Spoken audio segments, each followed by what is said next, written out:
Hey horror fans, welcome back to another episode of Terror Talk where I discuss creepy clips online. The original horror music that you hear in these videos is composed by me.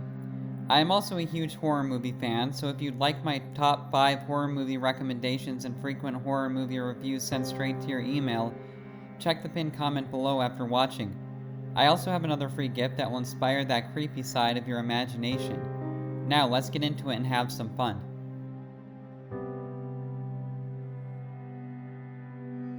Forgive me if I don't remember every detail of the story. It happened a while ago. I grew up in Ardmore, Pennsylvania. Not much goes on around here, so finding things to do can be a challenge. In high school, a few friends and I would sneak into and explore old, abandoned buildings. Do you feel that way about where you live? That there's not a whole lot to do? Let me know in the comments. For me, I live in a suburban type area, kind of outside of the main city. And there really isn't a whole lot to do, honestly.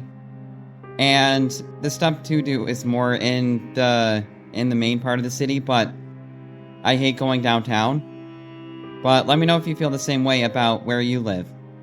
And if you don't have a lot to do, what do you do for fun? That's the sort of thing we did at that age. I didn't realize how popular that kind of stuff is until many years later. Apparently, lots of people like to explore abandoned buildings. Anyway, there was this abandoned church that we'd been to a couple of times before. It was in Narberth. I actually remember the exact address, 198 Elmwood Avenue. The place was creepy, but it was kind of our go-to spot for late-night thrills. One fall evening, a few of us decided to hit the church and drink a little inside. It was a chilly night, and the air had that crisp bite to it. There were 6 of us, me, Luna, Gina, Johnny, Max, and Allie. The church sat behind an 8-foot chain-link fence, which we had to climb to get in. The doors were all boarded up, so we always went through a window on the side. Once you were inside, the first thing you noticed was the floor, or lack of one. The entire first floor was just dirt. It looked like someone had ripped out the floorboards years ago, leaving only a hole in the center where a set of concrete stairs led down to the basement. That's where we always ended up, down in the basement. The basement had 3 rooms, but only one had a door. The other 2 just had door frames. The first room we went into was the largest.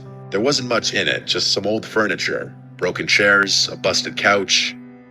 I remember having to shush Johnny like 12 times because he was a lightweight, and the tiny bit of alcohol he had was making him really loud and antsy. Being in such a big group was always a plus though, and I felt much safer knowing we had numbers. Yeah, I mean, I feel like, especially in a basement in an abandoned building, that would be like super creepy. And having numbers like that is very important. Like, I would never go in a basement in an abandoned building by myself. And honestly, I probably wouldn't do it in a group either. That's just not my thing. Like, urban exploration really isn't my thing. But how do you feel about basements? Do you think they're creepy? Are you afraid of them? Let me know in the comments. We messed around for a while, drinking and laughing like we usually did. We might have had a speaker playing music, but I don't fully remember. Out of nowhere, a door slammed. I literally jumped. That's how loud it was. We froze, staring at each other with concerned expressions. At first, I thought one of us had closed the door by accident, but no one was near it. Almost immediately, Luna, Gina, and Johnny made a break for it, sprinting up the stairs, leaving me, Max, and Allie behind. We were the fearless ones, and none of us wanted to leave just yet. My heart was definitely pounding, I fully admit that, but I wasn't going to let the wind freak me out. I could tell Max and Allie were thinking the same thing. I don't know if it was curiosity or stupidity, but we decided to investigate. After standing in silence for a few minutes, the 3 of us crept over to open the door that had slammed shut.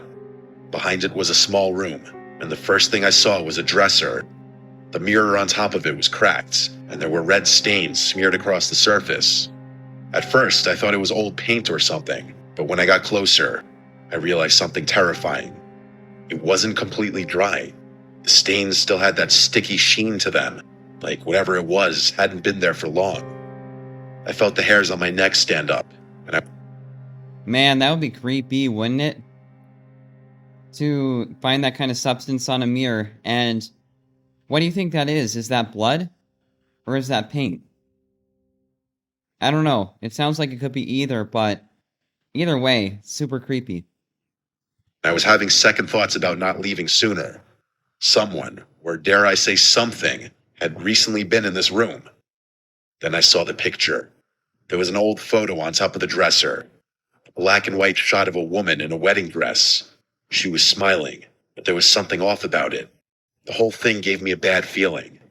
I backed away, but just as I turned, we heard another noise. This time, it wasn't the door.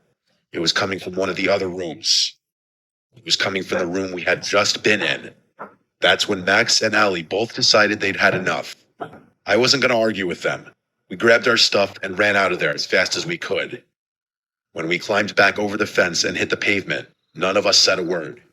After jumping the fence, I turned around, and I could swear I saw the silhouette of a person standing in the open window. I still pray that by some minuscule chance my mind was just playing tricks on me, but I'll never know for sure. My friends and I never went back there together for as long as we remained friends. I've actually been back to that church myself, although it wasn't a church anymore. By the time I got around to checking it out again, it was completely demolished. I still have no idea what we saw that night. I'm just glad my friends were there to witness it with me. Had I been alone, I might doubt this whole thing even happened. If anyone wants to do some digging, go ahead. I was never able to find out anything online, but I wouldn't be surprised if that church has a history I don't know about.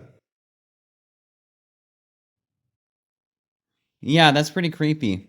That someone was just kind of lurking in there, but it's not unheard of. I feel like people like to lurk out and hide in abandoned buildings often. And I feel like usually they would probably be homeless people, mentally ill, whatever it is. But that's why safety in numbers is a really important thing.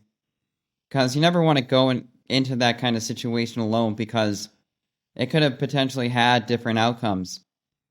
And whether or not that person meant harm to them is a little unclear. But either way, I thought that this was a creepy story, and I hope you enjoyed my commentary and the music, and be sure to check the pinned comment, because I will be sharing with you my top 5 horror movie recommendations and a free horror-themed coloring page. So if that sounds like a fun time to you, then check the pinned comment, and I will see you in the next video.